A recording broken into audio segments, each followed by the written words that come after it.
Hey guys! Sobrang lakas ng ulan pero dahil masipag tayo so hindi natin iindahin yung ulan na yan. Wala akong pake, basta ang gusto ko lang maghanap buhay.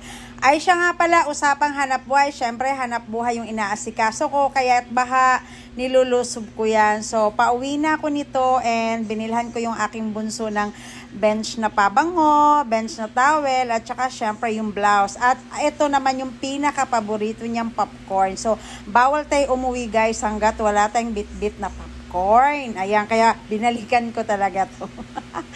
Popcorn ang paborito niya sa ganyang brand, Kettle Corn. Napakasarap kasi talaga niyan. And syempre, wala naman tayong ibang gagawin na. At pauwi na, eto, nakapila tayo. So, sa mga Ternate na biyahe sa Naik guys, eto yung napakagandang bus. Kung gusto mo ng komportable, sa ulog yan. Pumila ako ng matagal para makasakay lang. Bye!